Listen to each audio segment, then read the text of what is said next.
Good afternoon, everyone.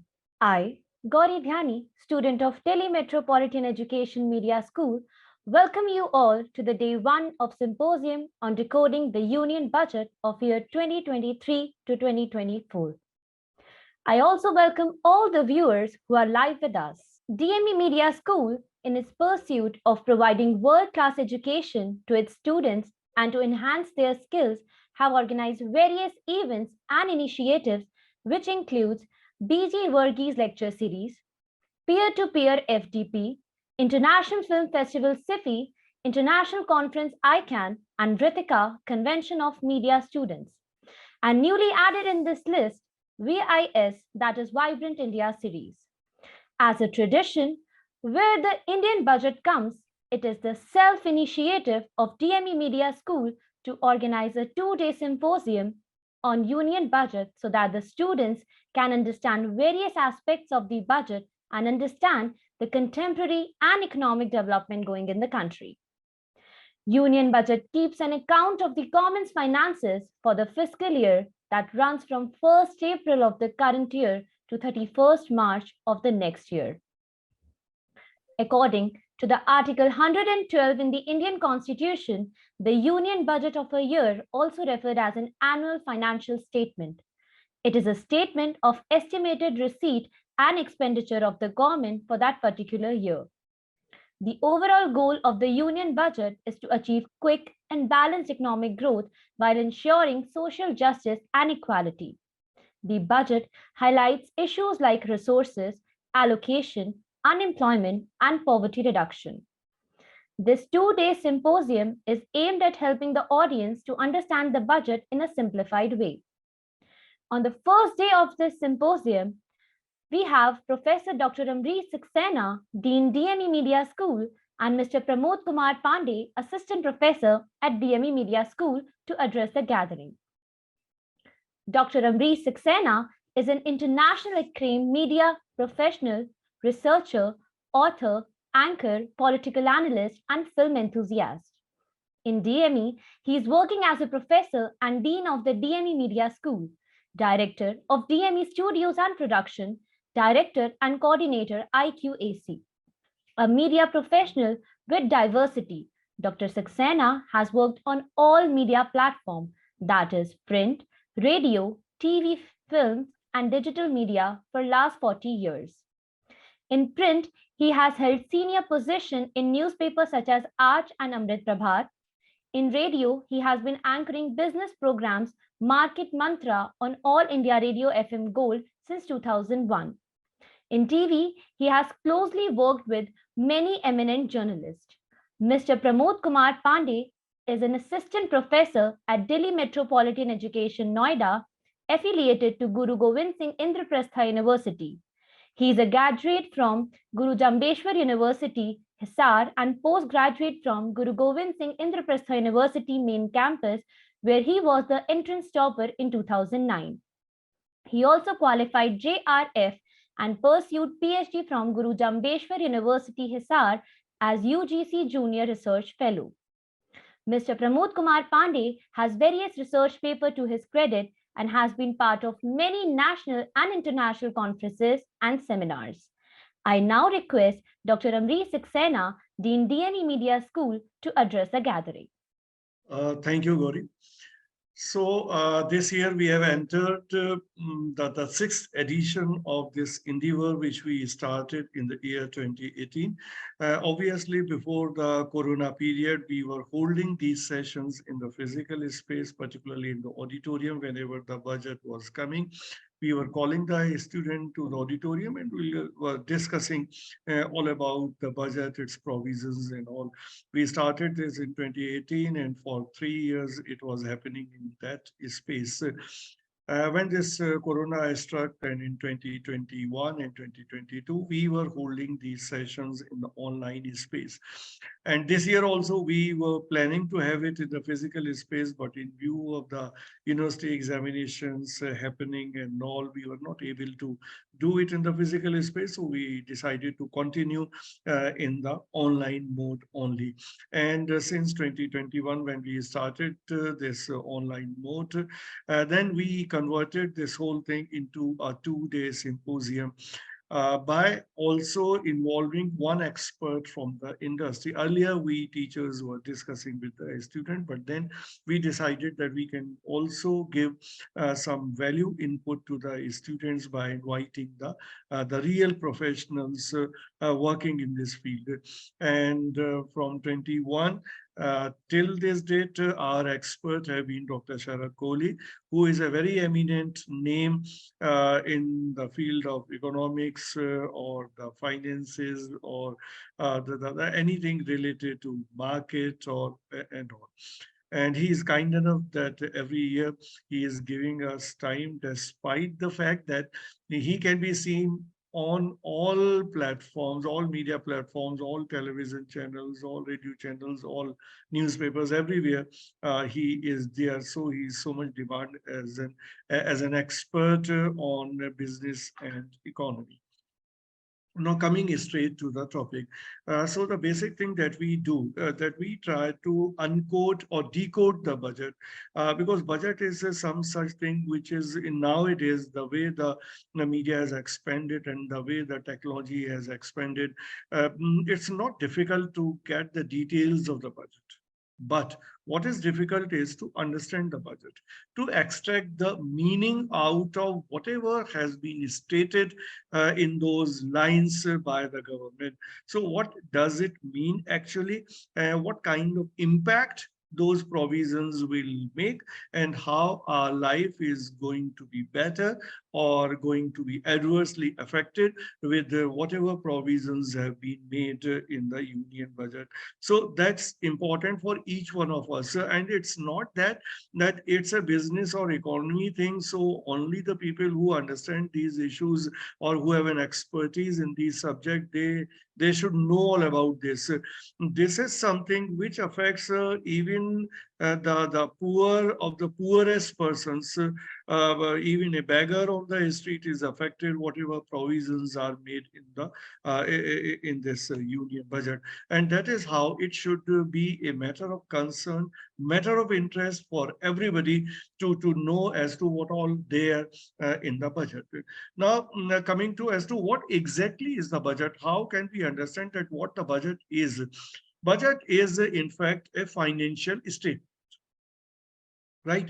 Wherein everything is written by the government, whatever income has been incurred, whatever expenditure is to be done, whatever savings are to be done, whatever investment is to be done, whatever priorities need to be fixed by the government with regard to financial matters, with regard to economic policies of the government, with regard to taxation, everything gets a space in the union. So in one line, it is a financial statement of the government of India, which is presented in parliament, firstly in Lok Sabha and then in Rajya Sabha, right? Then it is a financial bill. Now, what is meant by financial bill? There are two types of bills. If you look into the parliamentary provisions and we try to understand what the bills are, you would have studied definitely in your schools, also in your first years in the CI paper, what exactly is a legislation, what exactly is a bill.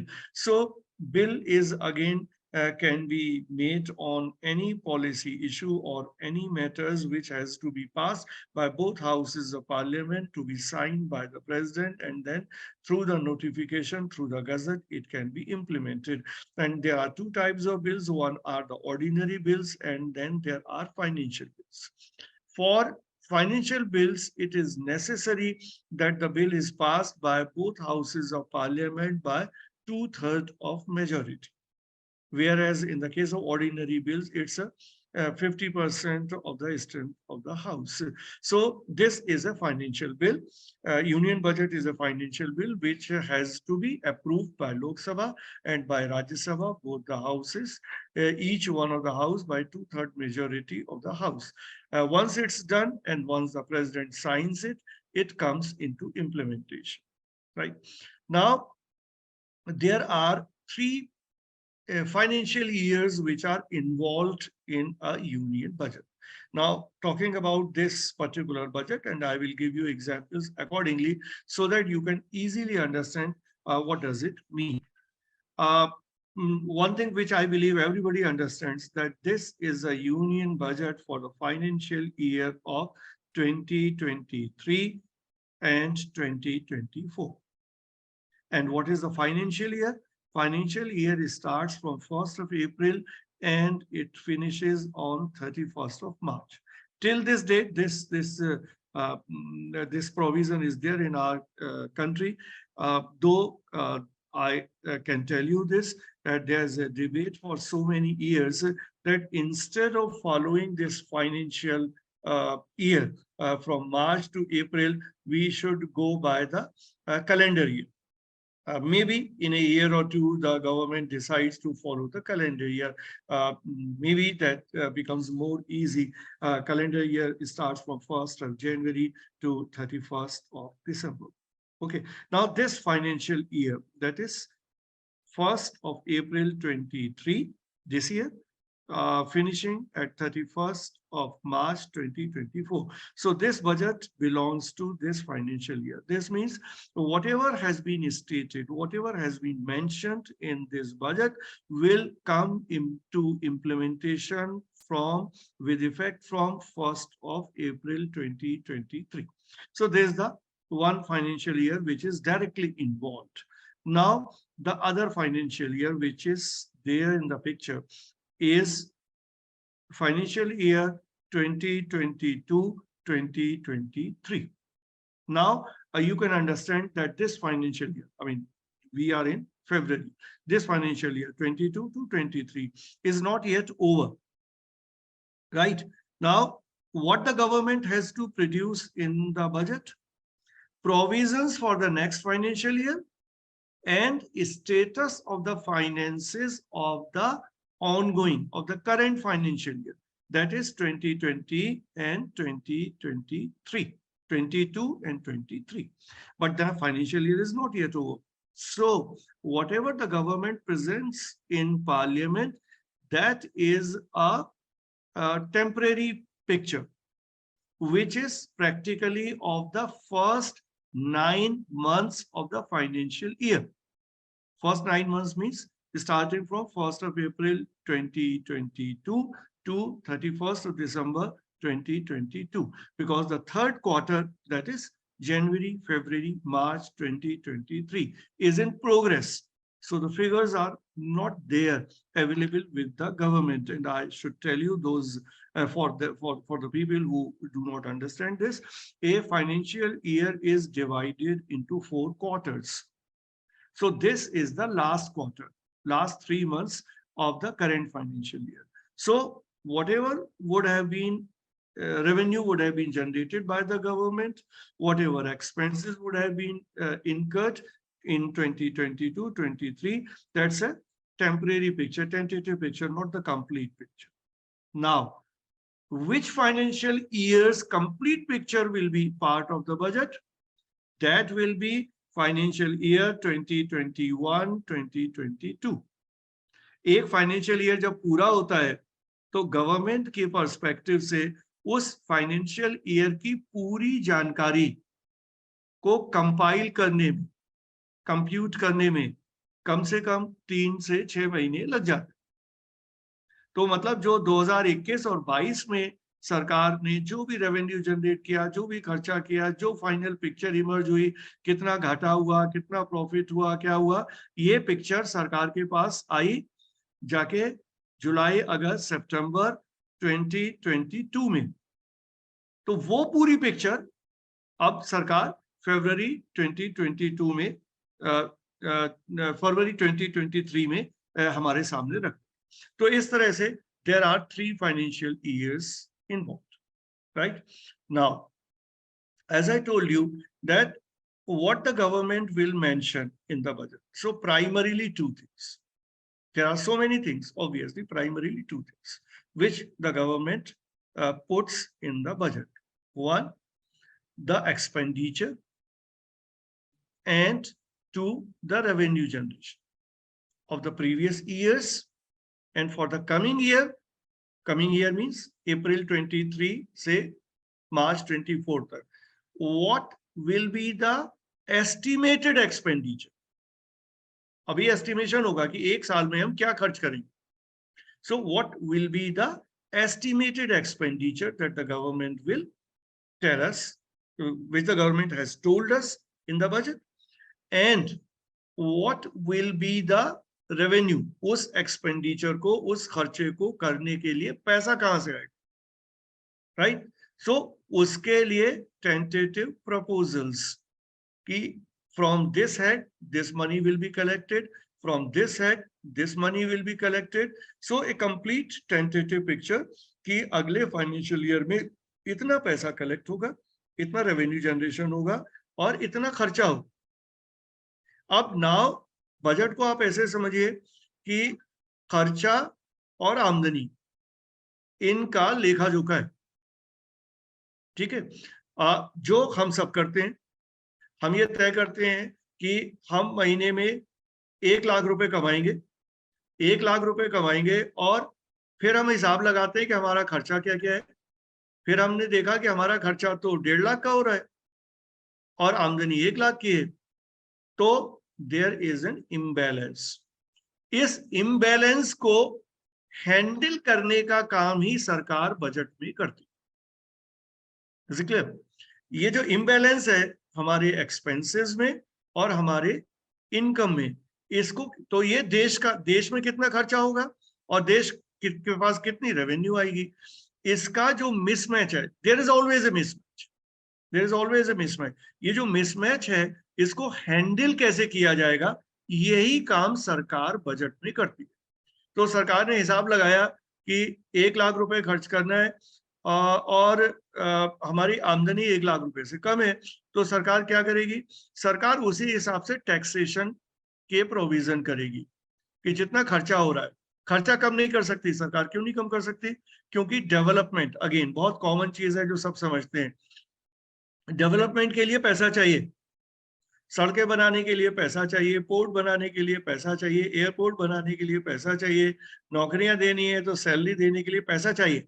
तो सरकार खर्चा कम नहीं कर सकती, because अगर सरकार पैसा खर्चा कम करेगी तो डेवलपमेंट का प्रोसेस रुक जाएगा. तो खर्चा तो होना है, फिर पैसा कहां से आएगा? So what the government does, the government tries to increase the taxes so that more revenue is generated, but then there is a limit.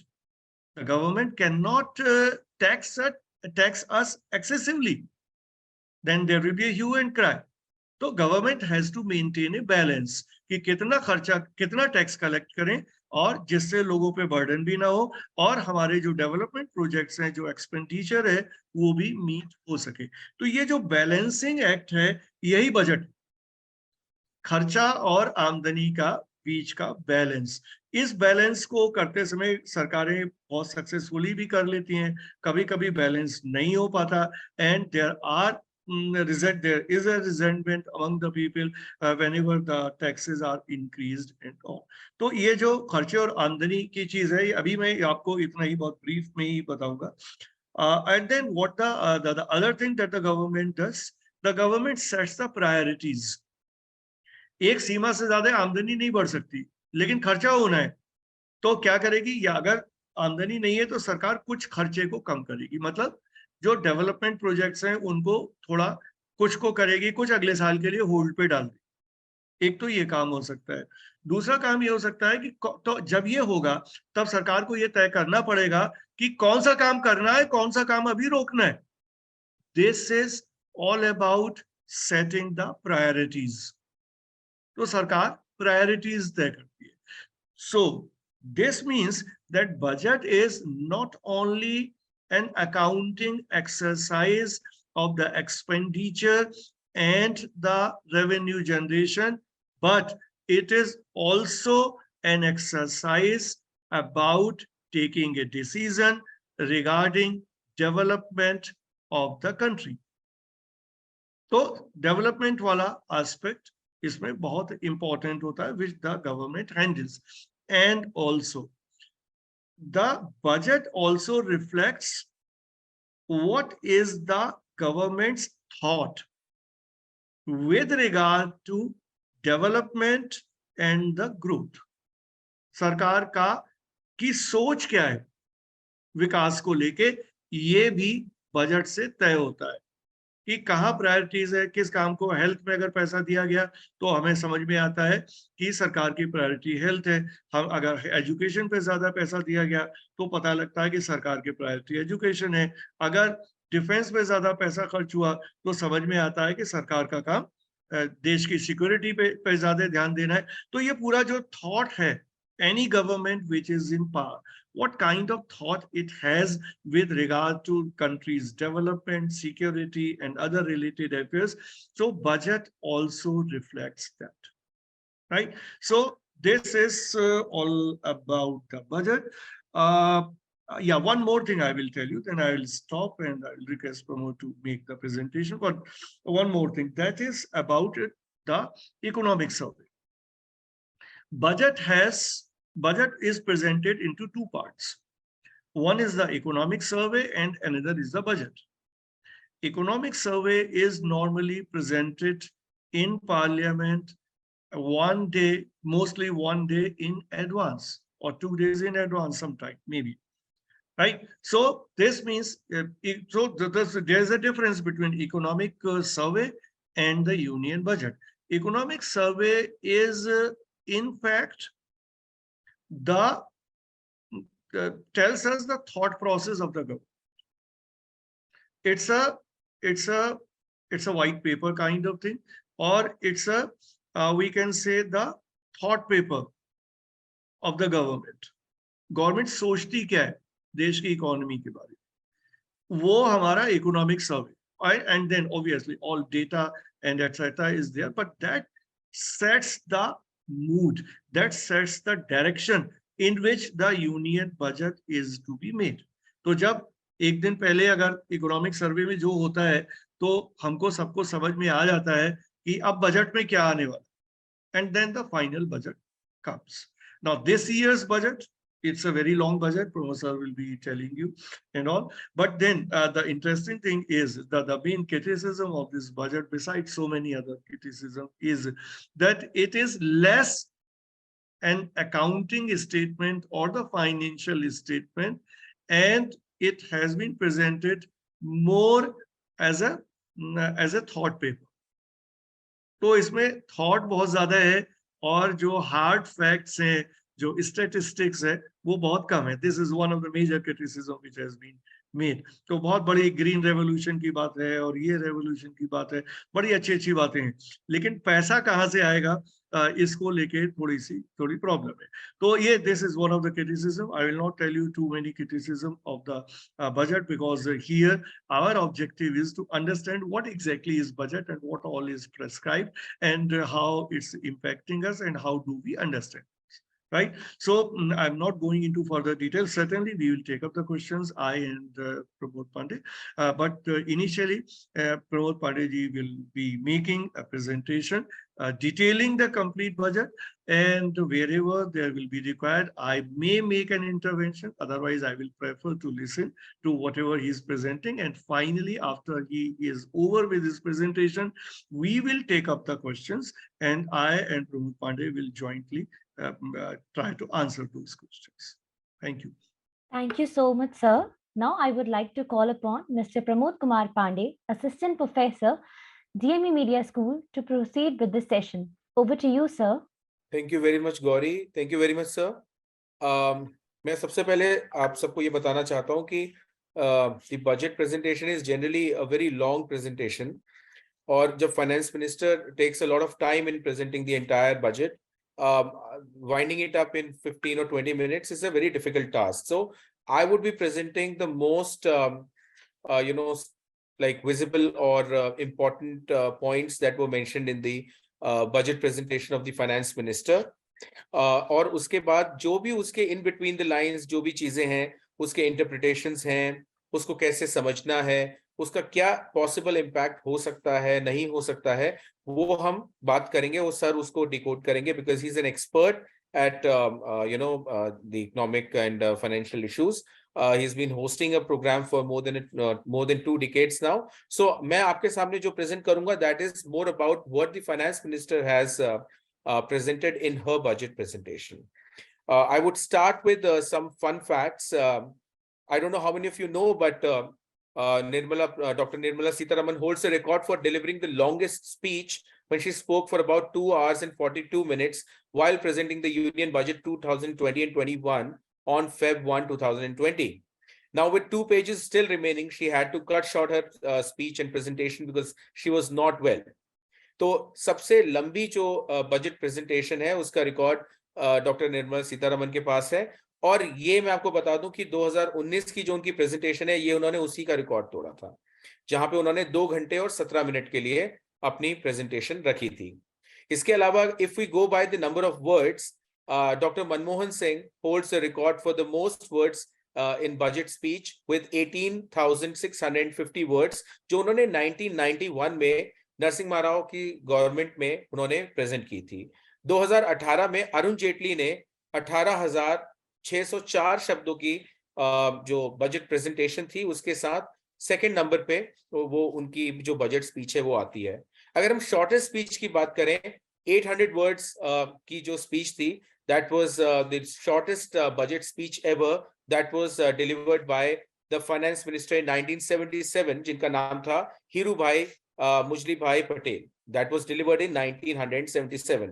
अब मैं इसमें बहुत ज्यादा नहीं जाते हुए आप लोगों के सामने 2023 में जो 1 फेब को डॉक्टर निर्मला सीतारमन ने जो अपनी प्रेजेंटेशन रखी, मैं उसी के कुछ इंपॉर्टेंट पॉइंट्स आपके सामने रखूंगा, और मैं सभी लोगों से ये रिक्वेस्ट करूंगा that you please make note of whatever you feel why some things are important, why some certain things, what certain things mean, क्योंकि सर जब अपने बजट को जब वो डिकोड करेंगे उसके बाद तो आपके पास उसके लिए सवाल होने चाहिए। So I'll make my presentation now.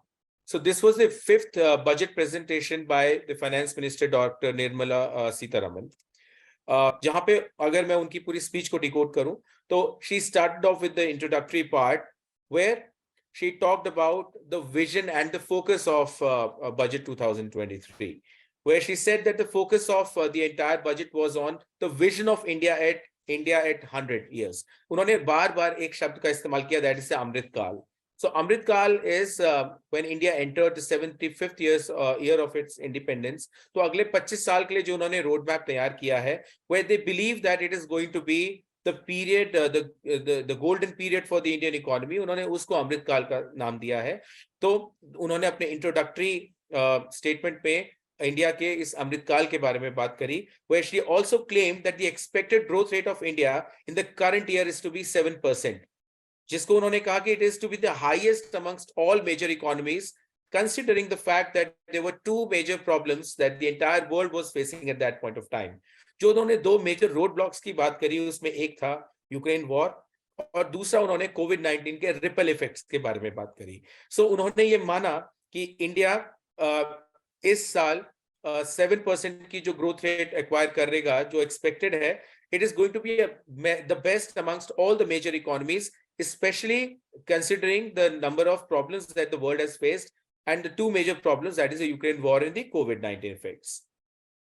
इसके अलावा कुछ शब्द जो बार-बार उनकी स्पीच में आए, those were सबका प्रयास and जन भागीदारी, where it showed that the entire budget was focusing on the inclusivity part, where it wanted to bring people together and to ensure that the development is for majority of the people, bringing in every person who is out there and needs development.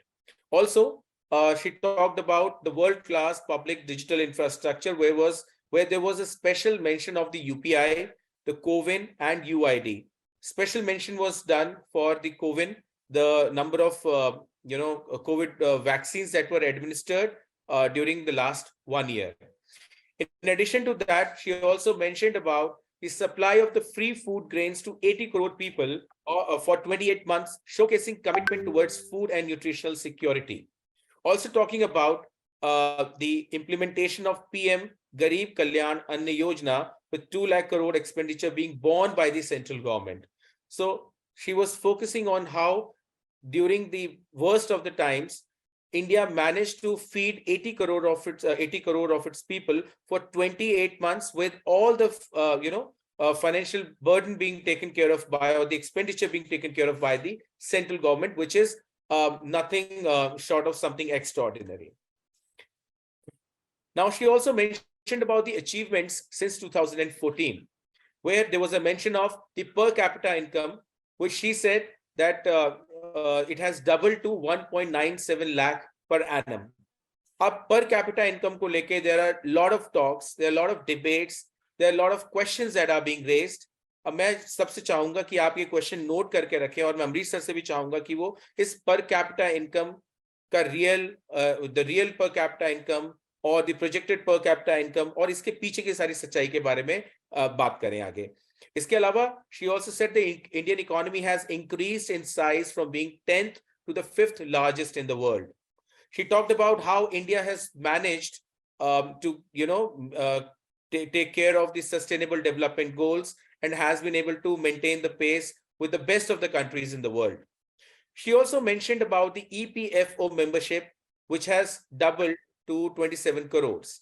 EPFO membership is directly related to the claims that are made by the government regarding the employment. Employment को लेके सरकार को अक्सर घेरा जाता है, और EPFO membership को लेके there are a lot of debates and a lot of discussions, and EPFO membership is something that is the data of which is generally used to showcase the employment related data. So मैं sir से request करूंगा कि वो इसके बारे में भी अगर आगे कुछ बात करें. In addition to that, she talked about the digital payments, the UPI. She talked about how 7,400 crore digital payments of 126 lakh crore through UPI in 2022 was done. It shows how India is progressing towards the digital, online governance and the digital governance that we always talk about. Apart from that, she talked about how 11.7 crore households got the toilet under Swachh Bharat mission. She talked about how 9.6 crore LPG connections were given under the Ujjwala Yojana. 220 crore COVID vaccinations of 102 crore people were administered. 47.8 crore PM Jan Dhan bank accounts were created.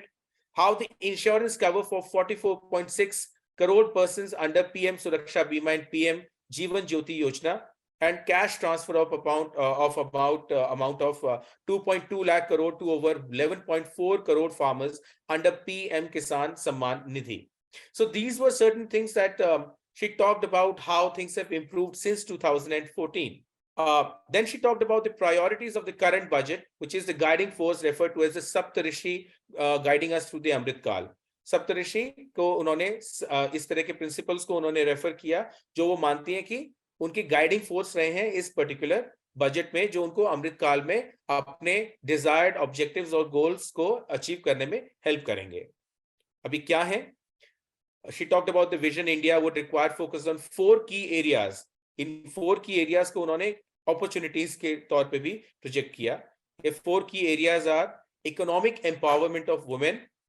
इस economic empowerment of mentioned Deen Dayal Antyodaya Yojana, National Rural Livelihood Mission, that has achieved remarkable success by mobilizing rural women into 81 lakh self-help groups. उसके अलावा उन्होंने PM Vishwakarma कौशल सम्मान, PM विकास के बारे में भी बात करी, wherein I would like to tell you that Vishwakarma is a term that is used to represent the people who are artisans, जो हाथ से काम करते हैं, जो हाथ की कारीगरी से अपना जीवन यापन करते हैं. Those are the people who are termed as Vishwakarmas, and it is for the first time that a package of assistance for the Vishwakarmas has been conceptualized. She further said that the new scheme will enable them to improve the quality, scale, and reach of their products, integrating them with the MSME value chain. इसके अलावा, the other 2 focus areas were tourism and the green growth. Now, let's talk about the inclusive development. ये सप्तर्षि की जो उन्होंने बात करी है, उसमें the first guiding force is the inclusive development, where there is a special mention of the Divyangjans, SCs, STs, OBCs, minorities, people of GK, people of Ladakh, Northeast, and the economically weaker sections. So there has been a special focus on integrating and involving the people belonging to these groups in order to ensure that we have an inclusive development. और इसके तहत उन्होंने agricultural corporation की बात करी है. The agricultural cooperation via digital infrastructure, promoting young entrepreneurs in rural economies, enhanced productivity. When I'm talking about the enhanced productivity, I'm talking about the enhanced agricultural productivity. She also mentioned about the agricultural credit to be increased to 20 lakh crore. Agricultural credit is the loans and the related services that are provided to the people who are involved in the field of agriculture.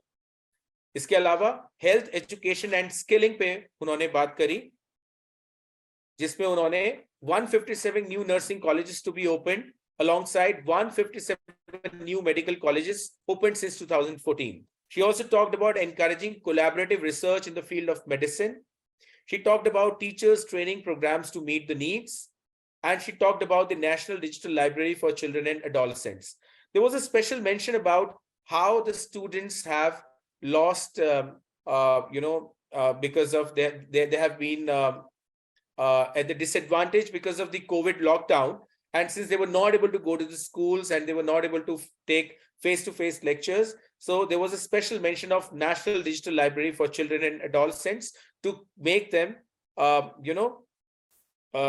get something back from these services that they are about to provide, that they claimed.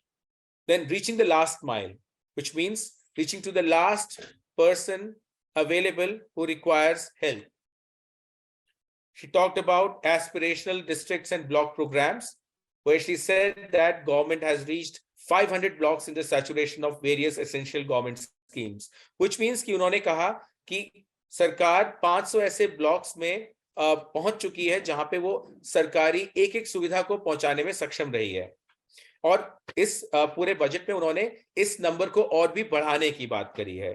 In addition to that, प्रधानमंत्री PVTG development mission, that is particularly vulnerable tribal groups, इनकी भी बात करी है, which is to make the basic amenities available to them, and 15,000 crores will be made available to them in the next 3 years. जहां पे उन्होंने tribal groups, जिनको हम मार्जिनलाइज्ड ग्रुप की कैटेगरी में रखते हैं, उनके लिए भी 15,000 करोड़ की निधि अगले 3 सालों के लिए उन्होंने अवेलेबल कराने की बात कही है. इसके अलावा उन्होंने Eklavya model of residential schools की बात करी है, जहां पे उन्होंने अगले 3 सालों में सेंटर द्वारा 38,800 टीचर्स के रिक्रूटमेंट की बात करी है. जिसके अलावा 740 एकलव्य मॉडल रेजिडेंशियल स्कूल्स की बात करी है, जिसमें 3.5 lakh tribal students will be benefited. So she has been talking about the inclusivity and reaching out to the far-flung areas and to the last person.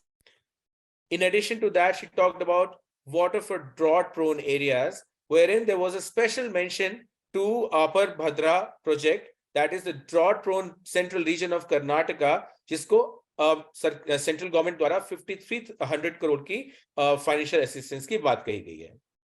Then there was a mention of PM Awas Yojana, जहां पे budget में 66% का enhancement उनके लिए किया गया है, that is up to 79,000 crore rupees.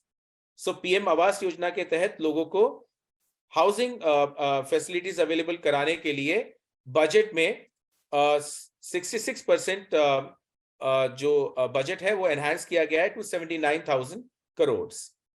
Also there has been mention for the support for the poor prisoners. When I talk about the poor prisoners, it refers to the prisoners who are not in a condition to, manage financial support for their bail or for any other kind of financial assistance required for them to avail the justice and to take part in the judicial process.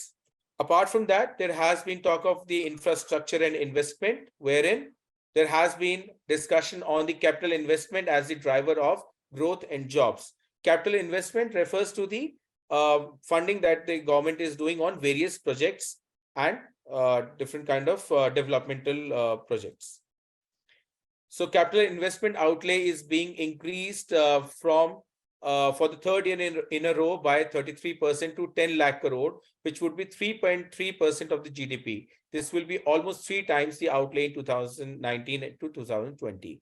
तो यहाँ पे सरकार ने ज्यादा खर्च करने की बात करी है और इसका सीधा सीधा जो फोकस है that is to create more job opportunities for the people. The effective capital expenditure of the center is budgeted at 13.7 lakh crore, which will be 4.5% of the GDP. Enhancing opportunities for private investment in the infrastructure and a capital outlay of 2.40 lakh crore that has been provided for the railways. This is the highest ever. तो यहाँ पे सरकार ने कहीं ना कहीं infrastructure पे वो किस तरीके से खर्च कर रही है, किस तरह से खर्च करने का प्लान कर रही है, किस तरीके से कैपिटल एक्सपेंडिचर को इंक्रीज कर रही है, किस तरीके से जॉब अपॉर्चुनिटीज को इंक्रीज करने का कमिटमेंट रखती है. That is something that she has been claiming in the budget presentation. Apart from that, unleashing the potential, that is the another guiding force that she has mentioned in the budget 2023, wherein she talked about Mission Karm Yogi, which is about learning opportunities for the millions government employees. जहां पे government employees की लगातार training, जहां वो लोगों को better सर्व कर सकें, उनकी ऑन जॉब ट्रेनिंग. तो उसके तहत उन्होंने मिशन कर्मयोगी का भी जिक्र किया, जहां पे एक अमाउंट जो उन्होंने ईयरमार्क किया है for the learning opportunities of the government employees that are directly responsible for serving the people. She also talked about the one-stop solution for identity and address updating. Then she talked about Vivad Se Vishwas, which is a relief for the MSMEs. That is the micro, small and medium enterprises, the Ministry for Micro, Small and Medium Enterprises. She further talked about how in cases of failures by the MSME to execute contracts during the COVID period, 95% of the forfeited amount relating to the bid or performance security will be returned to them by the government and government undertakings. This will be provided relief to the MSMEs. Covid के time पे MSMEs को जिस तरह की समस्याओं को सामना करना पड़ा था, उसके तहत उनको एक रिलीफ प्रोवाइड करने के लिए भी एक तरीके से फाइनेंस मिनिस्टर ने अपनी कमिटमेंट दिखाई. उसके अलावा उन्होंने ई कोर्ट्स के बारे में भी जिक्र किया, where she talked about the efficient administration of justice and she talked about the phase 3 of the e courts project that will be launched with an outlay of 7,000 crore rupees. Then there was also a mention of green growth. This is also one of the guiding force that we talked about initially, where she talked about the green hydrogen mission. She talked about the energy transition. She talked about the green credit program. Green credit program is the incentive given to the green practices companies, the companies that are working in such a fashion wherein the carbon emission is going down, where they are taking care of the environment. So any such company, any such organization that is practicing such things, so incentives to be given to them, this is known as the green credit program, wherein such companies are being recognized by the government. She talked about PM Pranam. PM Pranam is PM program for restoration, awareness and nourishment and amelioration of the Mother Earth, which clearly speaks about how she talks about the environment and keeping the earth clean and worth usage for the generations to come. Also, she talked about the Govardhan scheme, which is galvanizing organic bio-agro resources dhan. In addition to that, she also talked about the youth power, where she talked about the Pradhan Mantri Kaushal Vikas Yojana 4.0, wherein lakhs of youths will be, given the job opportunities in the next 3 years. She talked about the Skill India digital platform, where to provide stipend support to 47 lakh youth in the next 3 years. She talked about tourism, and she talked about 50 destinations that are selected in all aspects to enhance the tourist experience. About the financial sector, wherein she talked about the credit guarantee for MSMEs, that is infusion of 9,000 crore in the corpus for MSMEs. Apart from that, she talked about the capacity building in securities market, wherein ABI will be empowered to develop, regulate, maintain, and enforce norms and standards for education in the National Institute of Securities Market and to recognize award of degrees, diplomas, and certificates, which is a good news for all those people who are interested in stock markets and are willing to educate themselves in the field of stock markets and how they can invest their own money. She talked about the digital payments, where she talked about 76% in transaction and 91% in value. She talked about the increase. She talked about the fiscal deficit of the states, where she said that states will be allowed a fiscal deficit of only 3.5% of the GSDP. Now I'll be sharing my other screen. Just give me a second. Okay, this was part B of the budget. I mean, जो भी उन्होंने अभी तक बोला, that was part of the part A. That was the initial part of her budget speech, where she gave an idea of what her vision or what the government's vision for the budget is like. और उन्होंने 2014 से लेके अभी तक की achievements के ऊपर बात करी. Part B was primarily focusing on the taxes, wherein we'll be talking about the indirect taxes at first, जहां पे उन्होंने बात करी कि किस तरीके से ये बजट फोकस करता है on promoting exports, boosting domestic manufacturing, enhancing the domestic value addition, and encouraging green energy and mobility. She also talked about employing a tax structure that is simplified. And why do we need a simplified tax structure? We need a simplified tax structure for better compliance and administration. She talked about reducing the number of basic custom duty rates on goods other than textiles and agriculture. मतलब textiles और agriculture के अलावा बहुत सारे तरह के goods पे उन्होंने custom duties के revision की बात करी और उसको कम करने की बात करी. She also talked about relief in custom duty on imports of certain parts and inputs like camera lens, and continue the concessional duty on lithium ion cells for batteries for another year. ये जो बात मैं कह रहा हूँ ये mobile manufacturing के context में है, जहां पे उन्होंने रिलीफ प्रोवाइड करा है कस्टम ड्यूटीज पे कुछ ऐसे पार्ट्स के ऊपर जो मोबाइल मैन्युफैक्चरिंग में इस्तेमाल होते हैं, which to me means that there has been a focus on making India a greater manufacturing hub, especially in the case of mobile manufacturing. इसके अलावा अगर इसके पीछे कोई और बात होगी तो I'm sure that Amrish Saxena sir will tell you in details about it. Then there was also similar concession on TV for the same objective. इसके अलावा इलेक्ट्रिक किचन चिमनीज पे जो ड्यूटी है उसको बढ़ा दिया गया है, that is from 7.5% to 15%, which makes it more expensive for you people to buy it. लेकिन if you'll see that heat coils जो उसको बनाने में इस्तेमाल होते हैं उनके ऊपर जो custom duty है उसको कम कर दिया गया है, which clearly shows that there is an intention of making India a manufacturing place for these kind of items rather than making India a place for import of these kind of items.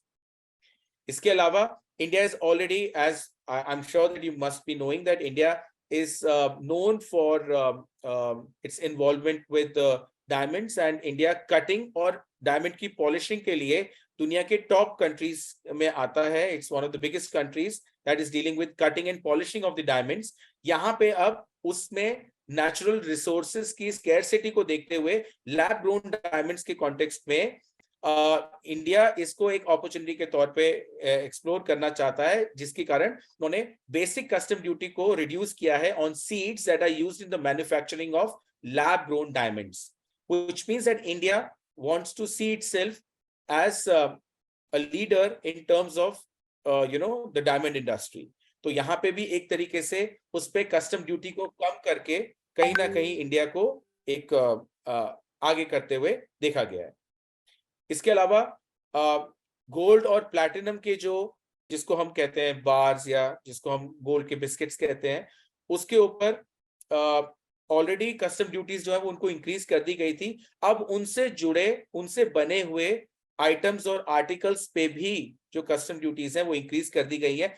और इसके अलावा silver के उस पे भी जो custom duty है उसको इंक्रीज कर दी गई है, which means that it makes certain ornaments जो गोल्ड और सिल्वर के हैं more expensive for you. Steel sector में कहीं ना कहीं मैन्युफैक्चरिंग को बढ़ावा देने के लिए there has been some exemption that is given on certain raw materials for manufacturing of steel related goods, and that has been there for a long time and it is still continued in this particular budget. Cigarettes के ऊपर जो custom duty है उसको 16% से increase कर दिया गया है. इसके अलावा अगर हम डायरेक्ट टैक्सेस की बात करें, direct taxes are the taxes that are taken directly from us, indirect taxes are taken from us in the indirect form. So direct taxes के कॉन्टेक्स्ट में the focus has been on the rationalisation and simplification of tax system. ये बार बार finance minister ने बोला है कि हम अपने टैक्स सिस्टम को सिंपल करना चाहते हैं, हम अपने टैक्स सिस्टम को ऐसा बनाना चाहते हैं जिसका कंप्लायंस इजी हो और जिसका एडमिनिस्ट्रेशन भी इजी हो. तो उन्होंने कहा कि another focus has been on the easier compliance. Compliance को फोकस करते हुए उन्होंने कहा कि टैक्स पेयर्स के पोर्टल पे maximum 72 lakh returns in a day have been filed. So she is telling us one of the achievements that is 72 lakh returns filed in a single day. She also talks about how more than 6.5 crore returns have been processed, और उस processing का जो average time period है जो पहले कहीं ना कहीं 93 डेज हुआ करता था वो अब 13 से 14 या 16 दिन तक रिड्यूस हो चुका है, which means that we are moving ahead in the path of digital governance, the online governance, wherein something that was taking 93 days previously is now taking only 13 to 14 to 16 maximum days now. She also talked about how 45% of the returns were processed within 24 hours. So in a way she was focusing on, or she was talking about the simplification of the entire process, making it more viable for the people to opt. She also talked about the presumptive taxation limits for MSMEs and professionals, which has been raised to rupees 3 crore and 75 lakh respectively. She talked about how the new cooperatives shall get the benefit of lower tax rate of 15%. ये cooperatives को support जो दिखाता है, because there has been a focus of the government on allowing greater involvement of the corporations and cooperatives. तो उसको support करते हुए, उसको उसकी तरफ अपना commitment दिखाते हुए, there has been they have committed that there will be a lower tax rate of 15% on the new cooperatives. Also, there has been extension of the date of incorporation for income tax benefits to the startups extended, further provided the benefit of carry forward of losses on change of shareholdings of startups from 7 years of incorporation to 10 years. इसके अलावा personal income tax जो हमारे लिए सबसे important होता है, जिसके ऊपर सबसे ज्यादा फोकस होता है, जिसके ऊपर सबसे ज्यादा चर्चा होती है, उसमें those with income up to 5 lakh do not pay any income taxes in both old and new tax regimes. लेकिन यहाँ पे इन्होंने रिबेट को 7 लाख का करते हुए ये कहा कि people having income up to 7 lakh will not have to pay any taxes. Now I know that there has been a lot of talk, and I'm sure that sir will definitely have something to talk about this. I'm sure even you people will be interested in knowing कि ये नए tax regime में जो ये 7 लाख की बात करी गई है, ये कितनी जरूरी है, इसके पीछे between the lines हम इसको कैसे interpret करेंगे. I'm sure sir will tell you when he'll be addressing. Apart from that, she also said that 6 income slabs starting from 2.5 lakh are reduced to 5 and increasing the tax exemption limit to 3 lakh. Also, there was a mention of surcharge on annual income above 5 crore that has been reduced from 37 to 25%. तो overall जो ये government claim कर रही है कि ये taxes कम कर रही है, ये लोगों की आमदनी पे जो पहले टैक्स लिया जाता था वो ज्यादा लिया जाता था, और कैसे इस नए टैक्स रिजीम में, इस नए बजट में किस तरीके से उस टैक्स को कम किया गया है, जिसके माध्यम से लोगों के ऊपर जो बर्डन है उसको कम किया गया है, ये लगातार उसके ऊपर बात कर रहे हैं. Also, the new tax regime is the default tax regime, and the citizens will continue to have the option to avail the benefits of the older tax regime. So this was all that was there. I'm sure that there must have been a lot more than this, but I have only mentioned all the things that I found to be the most important in terms of the presentation. I would now request Amrish Saxena sir to please throw light on certain things that we've been consistently talking about. I think better would be if there are certain questions, because I can talk on and on, but that does not make any sense. unless whatever we are saying, either you or me, that's understandable and that's making sense. Sir So, मैं आपसे एक सवाल करना चाहता हूँ, हाँ, जब जब मैं ये बजट का जब मैं प्रेजेंटेशन बना रहा था, more than 50-60 pages of the entire content that was there, और ये बजट सारा बड़ा अच्छा दिखता है। जो बजट प्रेजेंटेशन होता है, ऐसा लगता है कि अब सारी समस्याओं का समाधान हो जाएगा, सब कुछ बड़ा अच्छा है, टैक्स कम लग रहा है, पैसा बहुत एलोकेट किया जा रहा है, मार्जिनलाइज्ड के लिए बहुत बड़ा एक जो कॉर्पस है वो डेवलप किया जा रहा है। इसके पीछे की सच्चाई क्या है? हर बजट ऐसा ही साउंड करता है। अगर ऐसा है तो प्रॉब्लम्स क्यों हैं, और आप इसको कैसे देखते हैं? Okay, I mean, in your answer is in your question only. Uh, the kind of system that we live in, whatever is to be done by the government, as initially I talked about development and all, for everything you need money. मैं तो economics से related कोई भी चीज बहुत simple तरीके से बताने में यकीन करता हूँ, इन द सेंस कि हम अपने घर का बजट कैसे बनाते हैं। हम ये देखते हैं कि हमारी आमदनी कितनी है और खर्चा कितना है। अब बैलेंस के लिए सिर्फ दो तरीके होते हैं। बैलेंस का तरीका ये है कि हम अपने खर्चे को घटा दें।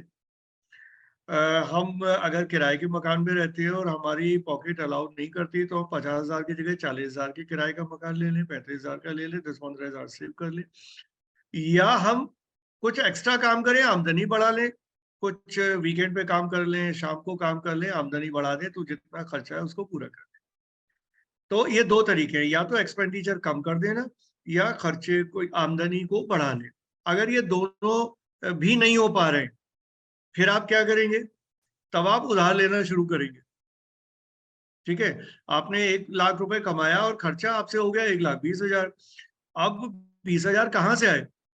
या तो आप आमदनी बढ़ा लें, लेकिन आपके पास आमदनी बढ़ाने के स्रोत नहीं है। फिर आप क्या करेंगे? फिर आप अपने कलीग से मांगेंगे, दोस्तों से मांगेंगे। ठीक है, एक दोस्त से आपने मांगा 20,000 रुपए, अगले महीने फिर आपका 10,000 फिर खर्चा एक्सीड कर गया।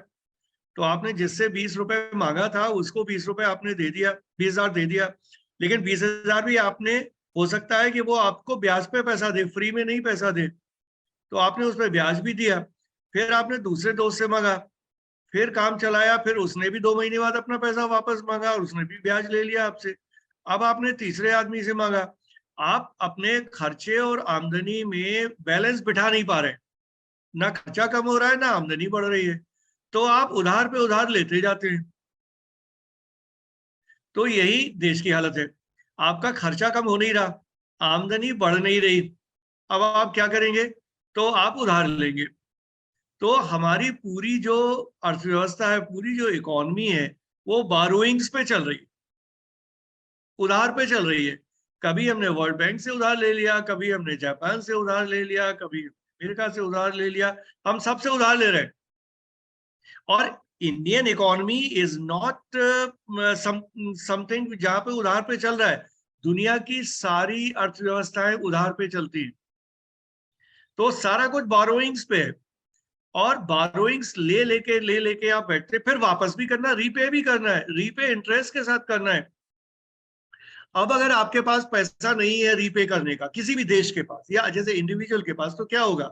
तो आपकी हालत पाकिस्तान जैसी हो जाएगी, कि श्रीलंका जैसी हालत हो जाएगी। पैसा वापस नहीं कर पा रहे हैं आप, श्रीलंका पैसा वापस नहीं कर पा रहा है, तो आप जिससे उधार लिया है वो पैसा मांग रहा है, तो आप उधार वापस नहीं कर पा रहे हैं, फिर क्या करेंगे आप?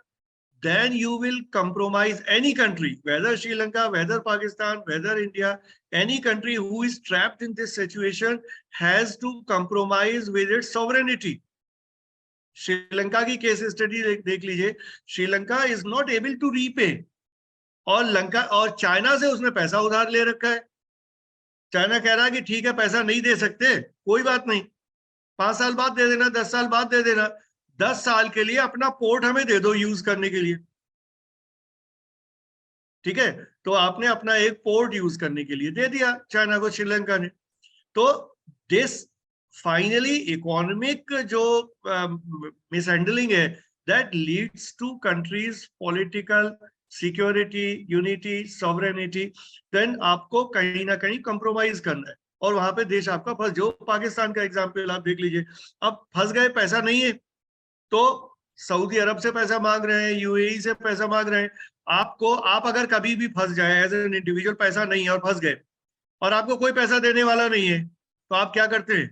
किसी ऐप से उठा लेंगे पैसा, 10% की जगह 15% ब्याज पे उठा लेंगे, पैसा तो चाहिए। तो आप यहां से वहां से पैसा उठाते हैं, फिर क्या होता है? फिर वो आपकी गर्दन पकड़ लेता आगे, मेरा पैसा वापस करो।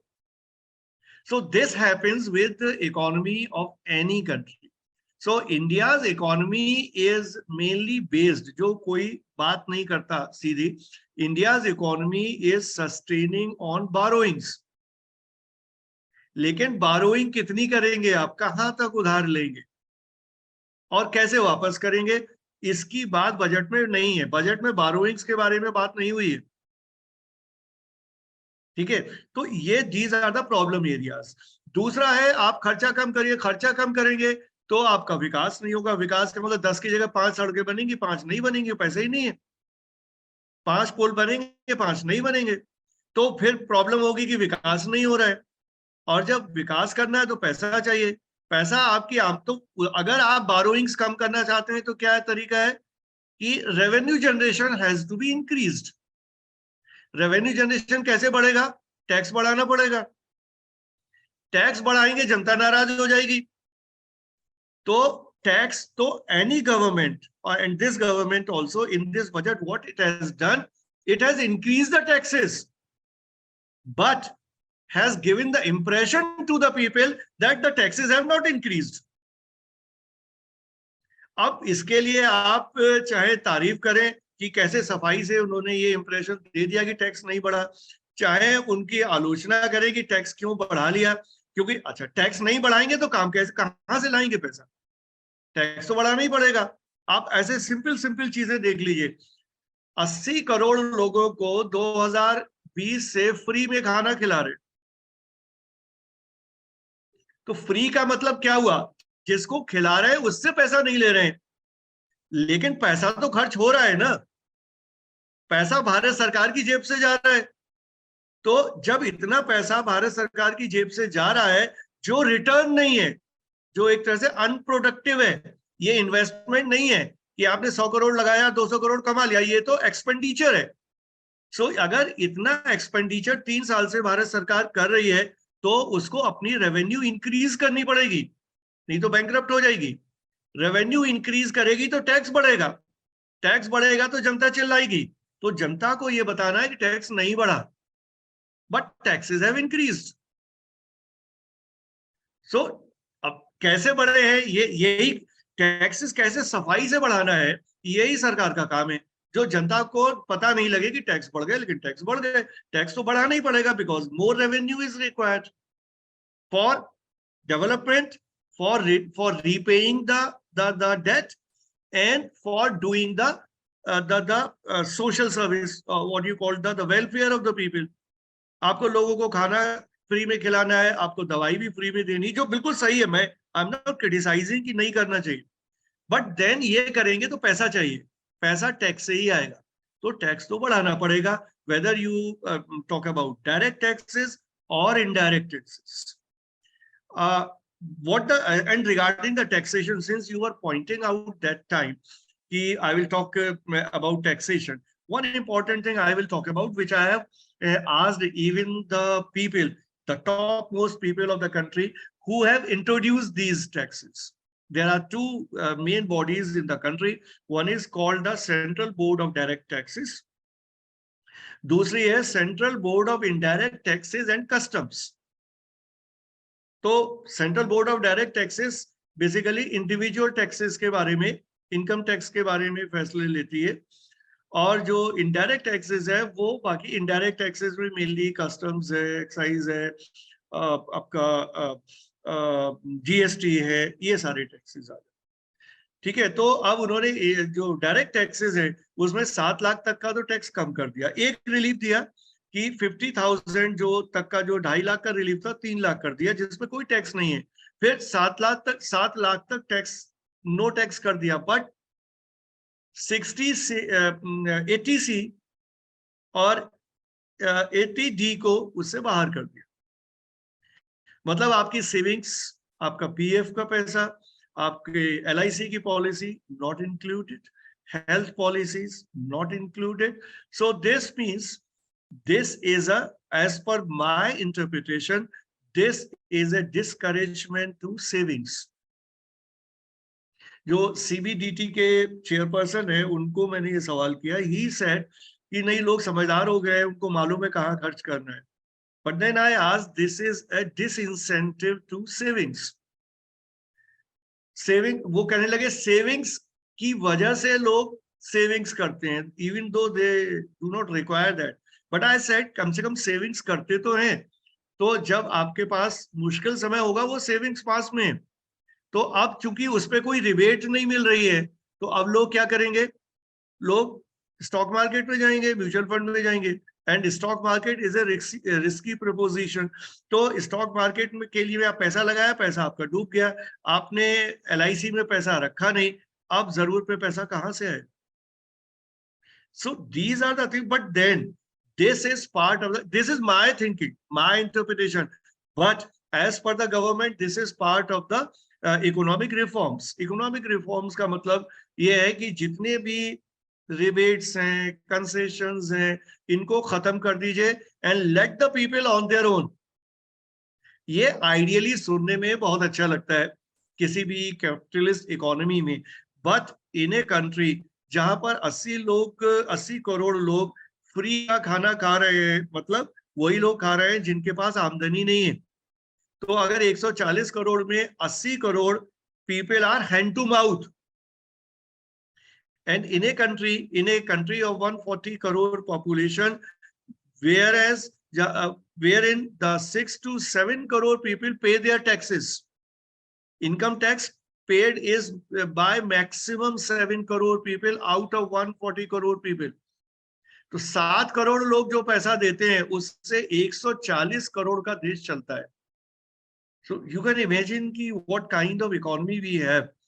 एंड देन जो 7 करोड़ लोग इनकम टैक्स देते हैं उसमें से 3 से 4 करोड़ लोगों का टैक्स पीनट होता है. मतलब 7 करोड़ में 2 करोड़ तो ऐसे ही जो रिटर्न फाइल, 7 करोड़ में रिटर्न फाइल करने वाले हैं, जिसमें 2 करोड़ का रिफंड में पूरा वापस आ जाता है, टैक्स बनता नहीं उनका. उसके बाद अनदर 2 करोड़ ऐसे हैं जिनका एनुअल टैक्स 50,000 से 1 लाख बनता है. जो फाइनली 3 करोड़ लोग बचे वो साल में 1 लाख से लेके 10 लाख 20 लाख के बीच का टैक्स देते. तो इस पूरे देश की इकोनॉमी को 3 करोड़ लोगों के से लिए गए रेवेन्यू से चला रहे. Obviously this is not practically possible. So what the government does, the government has imposed lot of indirect taxes. Indirect taxes mainly GST का. I give you a very interesting example जो सबको समझ में आएगा. Suppose आप आज car खरीदने जाएं और आपने 10 लाख की एक कार पसंद की, ठीक है, तो आपने तो 10 लाख पे किया, बट उस 10 लाख में से ऑलमोस्ट 50-60%, मतलब 10 लाख में 5 से 6 लाख रुपए सीधा गवर्नमेंट के पास इनडायरेक्ट टैक्सेस से जा रहा है. 4 लाख रुपए मैन्युफैक्चरर को मिल रहा है, 6 लाख रुपए सरकार की जेब में जा रहा है. 10 लाख की कार अगर आप खरीद रहे हैं तो आपको तो पता नहीं, 6 लाख रुपए वहां भी ले लिया सरकार ने आपसे. केवल डायरेक्ट टैक्सेस से नहीं लिया, इनडायरेक्ट से लिया. वो 6 लाख कैसे कैलकुलेट करेंगे आप? जो मैन्युफैक्चरर कार बनाता है, एक कार में 1000 पुर्जे लगते हैं, हर पुर्जे पे टैक्स है. जो छोटी छोटी यूनिट्स वो बना रही है, जब उसको बेच रही है, उसपे जीएसटी पे कर रही है. फिर जब कार मैन्युफैक्चरर ने कार बनाई, फिर उसके ऊपर जीएसटी है. जो 10 लाख का उसका ऑन रोड प्राइस है, उसके ऊपर जीएसटी है. उसमें भी सेंट्रल जीएसटी है, स्टेट जीएसटी है, और तमाम तरह का फिर रोड टैक्स है. तो वो टैक्स मिला के 60% के ऊपर जाता है. वो कार खरीदने वाला ही दे रहा है, हम और आप ही दे रहे हैं. तो हमने इनकम टैक्स भी दे दिया 5 लाख रुपए. 10 लाख की कार खरीदी, 6 लाख रुपए और टैक्स दे दिया हमने. So now you calculate the tax payers, how much tax a tax payer is paying, whereas the 99% people of this country, they are not paying direct taxes, but they are paying indirect taxes. So what the government has failed in, the government has failed in expanding the net of income tax payer. Income tax देने वालों की संख्या में वृद्धि नहीं हो रही, तो जितने कम लोग हैं उनसे ज्यादा टैक्स लिया जाता है, और टैक्स तो लेना है. I am not saying this something invalid, देश चलाने के लिए पैसा चाहिए, but then it has to be rationalised, it has to be more broad-based, its net has to be expanded, and more such people who evade tax, they should be brought in the net of the tax. इस government ने किया, आई will not से कि नहीं किया है, लेकिन फिर भी वो नंबर अभी बहुत ही इनसफिशिएंट है. ज्यादा से ज्यादा लोगों को टैक्स के दायरे में लाना होगा. एक काम इस सरकार ने अच्छा किया कि इन्होंने सिस्टम को एफिशिएंट बना दिया और टाइम बाउंड कर दिया, कंप्लाइंस बढ़ा दिया, रिटर्न को फास्टर कर दिया. तो प्रोसीजरल चीजें तो काफी ठीक की हैं, but in principle there are lot of problems which whether this government और that government they are not able to address, because fundamental issues को एड्रेस नहीं कर पा रही सरकार. Yeah thank you.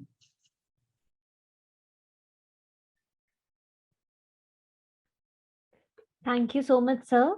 Tomorrow, we will have the day 2 of this symposium, where we will have Dr. लेकिन Sharad Kohli. Gauri तुम ये session तो कर रही हो, तुम्हारे पास सवाल क्यों नहीं है? A moderator should have questions. A I think there moderator, are some more Okay. students who have questions, sir.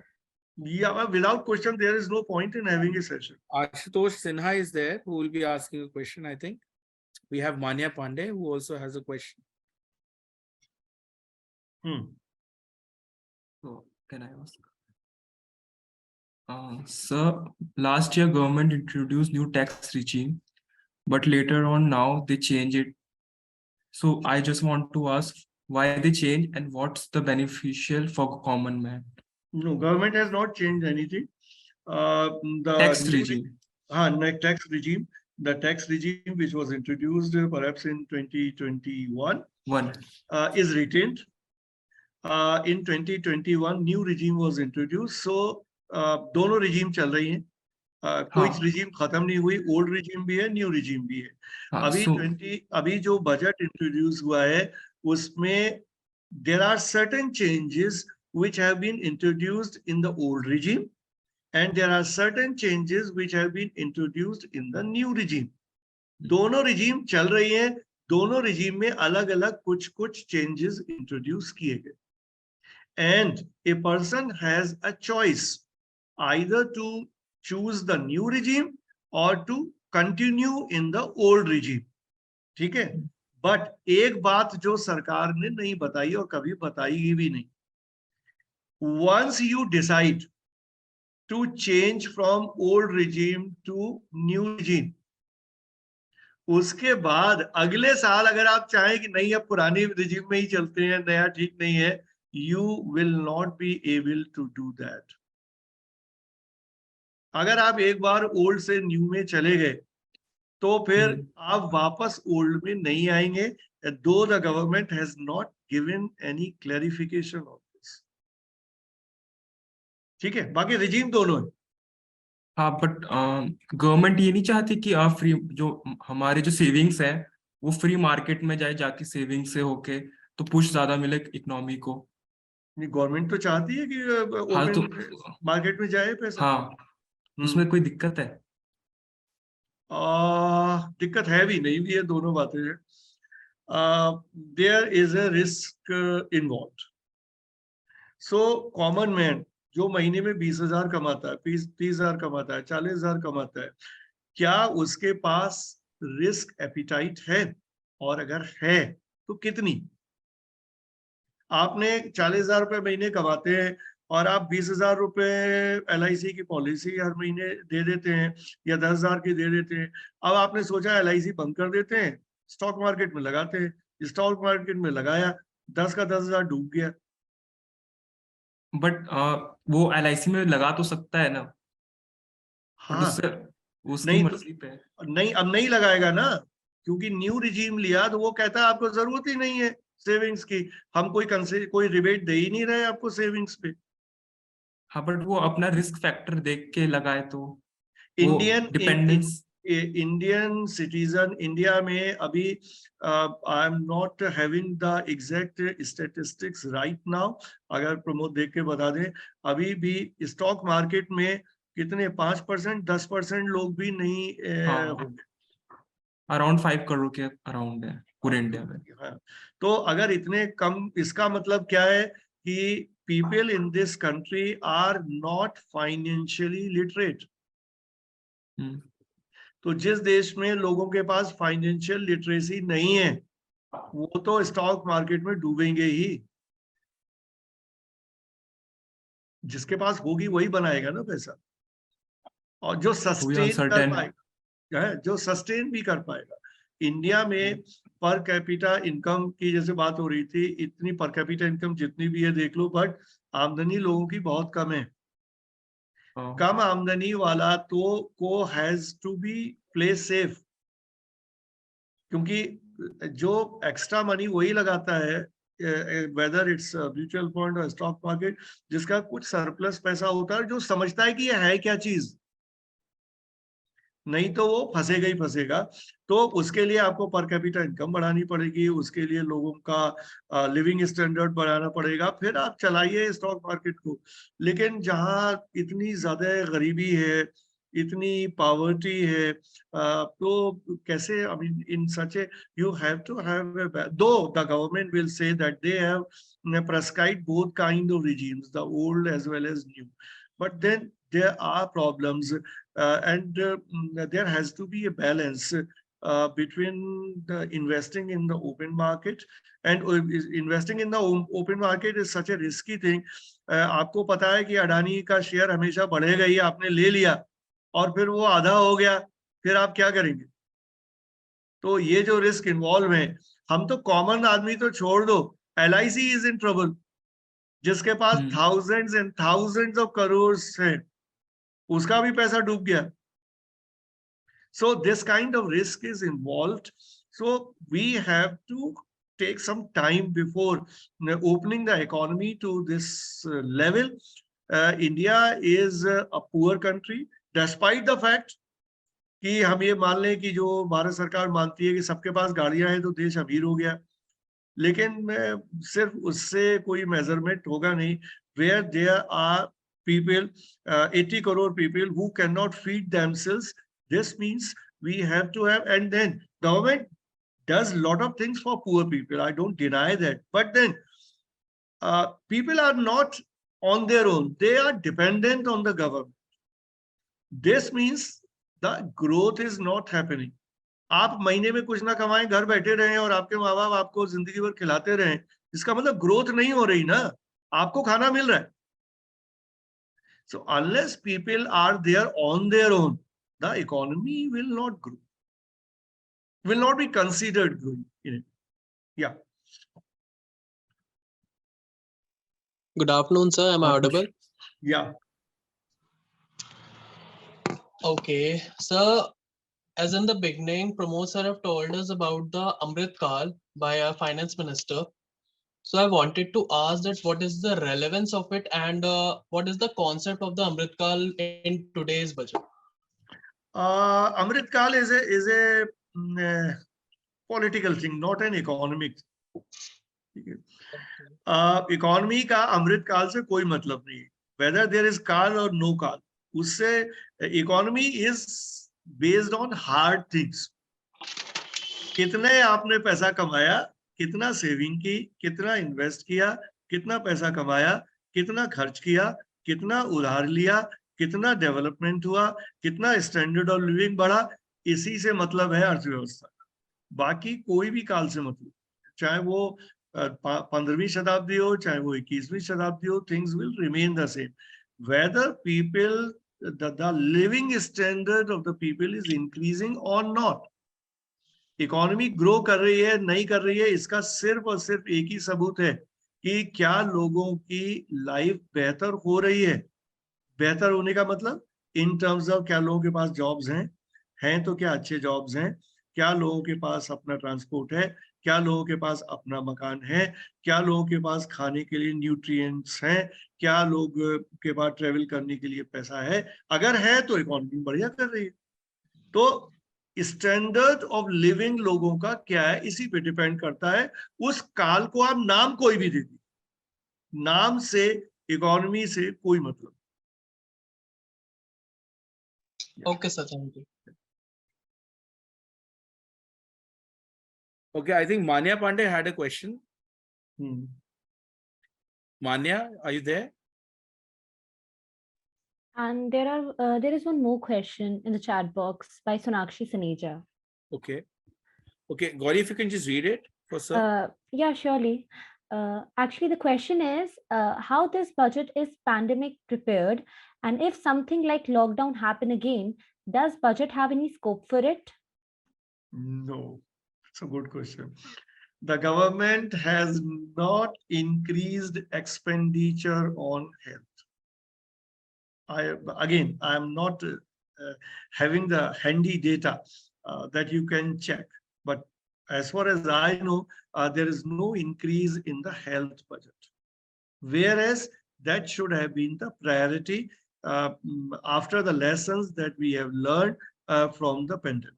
So everybody remembers what happened in 2020 and 2021, and within a year or so, we have forgotten what had happened, and the government has not put any emphasis on health. The government has not put any emphasis on education, which are the two prime areas of development. Health पे भी पैसा नहीं दिया extra, education पे भी नहीं दिया, despite the fact that the new education policy has been announced. So how the new education policy will be announced when there is no money? So I do not know. The government has crunch. That I understand. पैसा है नहीं. तो जब पैसा नहीं है तो कहां से पैसा लगे? लेकिन पैसा नहीं लगाएंगे तो ऑब्वियसली फिर से पेंडेमिक आ गई, फिर से लोग मरेंगे. Yeah. Am I, sir, audible, sir? Yeah. Sir, my question is, how is the health sector impacted with the union budget? When there are no provisions for expenditure in the health sector, then how the sector will grow. The government has to spend more on developing health infrastructure, which means more hospitals by the government, not by the private sector. More hospitals by the government with better facilities, more medical colleges so that there is no dearth of doctors. हमारे पास आज भी medical colleges नहीं है और हमारे student MBBS करने के लिए यूक्रेन जाते हैं. तो more number of, तो अभी ये सबको पता है यूक्रेन वॉर में कितने लाखों स्टूडेंट वापस आए हैं, which again proved the point and everybody came to know कि हमारे यहाँ मेडिकल कॉलेजेस ही नहीं है. स्टूडेंट बाहर पढ़ने जाते हैं. इंडिया में अगर किसी को एमबीबीएस करना है तो या तो यूक्रेन और आसपास के देशों में जाता है या चाइना जाता है, क्योंकि इंडिया में मेडिकल कॉलेजेस नहीं है. And no government in any budget is putting emphasis on opening more number of medical colleges. No government is focusing on opening more number of hospitals, on making better medical health infrastructure available. The government has not yet done anything for the universalization of health insurance. ये हालांकि US की भी problem है, केवल India जैसे देश की ही problem नहीं है. हेल्थ इंश्योरेंस नहीं लेते लोग. अगेन डेटा चेक कर लेना, मैं एकदम हैंडी नहीं दे सकता कि कितने लोग इंडिया में हेल्थ इंश्योरेंस लेते हैं, बट अगेन वो फिगर बहुत कम होगी. अगर कोई चेक करके तुरंत बता दे तो बता दे सबको. जो हेल्थ इंश्योरेंस है वो बहुत ज्यादा होगा, 2 करोड़ 3 करोड़ लोग, इससे ज्यादा नहीं लेते. तो लोग हेल्थ इंश्योरेंस नहीं लेते. तो अगर कोई पेंडेमिक या कोई भी बीमारी आई, you can not save yourself. तो गवर्नमेंट को क्या करना चाहिए? The role of the government क्या है यहाँ पे? गवर्नमेंट हेल्थ इंश्योरेंस के साथ तरह तरह के इंसेंटिव जोड़े, जिससे कि लोग ज्यादा से ज्यादा हेल्थ इंश्योरेंस करें. जैसे इसमें इनकम टैक्स में कर सकती है सरकार कि अगर आप 50,000 या 1 लाख तक का हेल्थ इंश्योरेंस लेते हैं तो आपको हम 20% रिबेट दे देंगे, तो लोग ज्यादा से ज्यादा इंसेंटिवाइज करना पड़ेगा तो हेल्थ इंश्योरेंस लेंगे। बट गवर्नमेंट ने क्या किया है, हेल्थ इंश्योरेंस पर जो टैक्स में रिबेट मिलती थी उसको खत्म कर दिया, एटीडी को। तो instead of giving incentives for health insurance, the government has gone in the reverse direction. तो ये इसका मतलब है कि सरकार की प्रायोरिटी हेल्थ पर नहीं है। ठीक है, जवाब मिल गया ना आपको? Good afternoon, sir. Good afternoon. Sir, I want to ask a question about gender budgeting. Can you Hmm. put some light on it? Gender budgeting, I do not know. I mean, you want to ask how much provisions or incentives have been done for other genders. Yes, sir.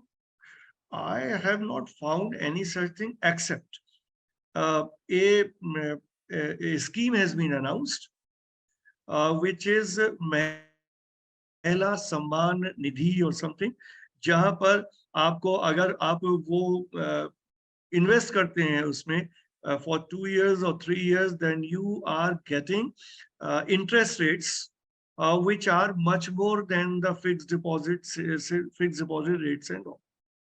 That's the only thing. Otherwise, there is no such thing.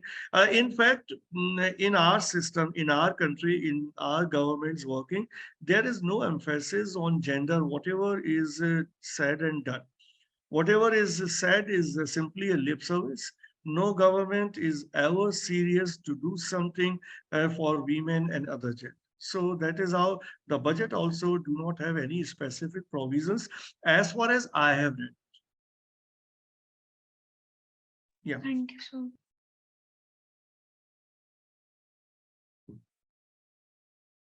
अब एक ही केवल मयंक का और लेके हम खत्म करेंगे session. Ashutosh पूछ चुके। Mayank, if you want to ask question, ask fast. Otherwise, you'll wind up. We have one more question in the chat box actually by Dakseni. So his question is, so what are the key factors that should be considered when allocating the national health budget to ensure that it effectively addresses public health needs and leads to improved health outcomes for all citizens? अभी मैंने बताया, मैं फिर से repeat कर देता हूँ, better health infrastructure. Better health infrastructure means more hospitals, and in the hospitals more facilities, facility of all kind of necessary tests, that too either free of cost or at a very low cost, and then giving health insurance to everybody, opening not only more hospitals, but opening hospitals at small places, small towns, opening more health centers in villages and covering all the villages from health centers. Then appointment of the doctors in all the health centers. अभी हमारे पास doctors हैं ही नहीं, और government ने policy बनाई है कि health में ये बता दे रहा हूं मैं यहाँ पे, ज्यादातर लोगों को नहीं पता होगा, जो एमबीबीएस करता है उसको लिए कंपलसरी है हेल्थ गांव में posting for a certain period, और अगर कोई ऑप्ट करता है कि मैं गांव में नहीं जाना चाहता तो उसके लिए उसको कुछ पैसा देना पड़ता है, mean some payment has to be made to the government because that person is not ready to go to the villages. और अभी एक recently मैं एक सर्वे पढ़ रहा था, majority of the doctors prefer to pay that amount instead of going to rural areas on a posting. तो गांव में डॉक्टर ही नहीं है, तो जब आपको हेल्थ फैसिलिटीज की बात है तो गांव में, हर गांव में एक अस्पताल हो, हर गांव में एक हेल्थ सेंटर हो, हर गांव में एक डॉक्टर हो, हर एक के पास हेल्थ इंश्योरेंस हो, कंपलसरी हेल्थ इंश्योरेंस हो, सरकार इंसेंटिव दे हेल्थ इंश्योरेंस के लिए, तभी जाके हेल्थ सेक्टर में कुछ इंप्रूवमेंट पॉसिबल। या हो गया गौरी? Mayank का question रह गया है. Mayank, you want to ask the question? I guess conclude करना चाहिए session because ठीक my है, कर दो is not कर answering. दो। बाकी कल पूछ लेना, कल तो एक्सपर्ट होंगे, मैं तो एक्सपर्ट नहीं हूं, तो पर जो कल होगा, कल आएंगे doctor Sharad Puri, he is a real expert on such issues. No, but still, you are also an expert. Okay, so thank you, sir. Tomorrow, we will have the day 2 of the symposium where we will have Dr. Sharad Kohli, founder and chairman of KCC Group, an expert who will address us and will tell us more about the budget. Thank you, everyone. With this, I, Gauri Dhyani, take your leave for today.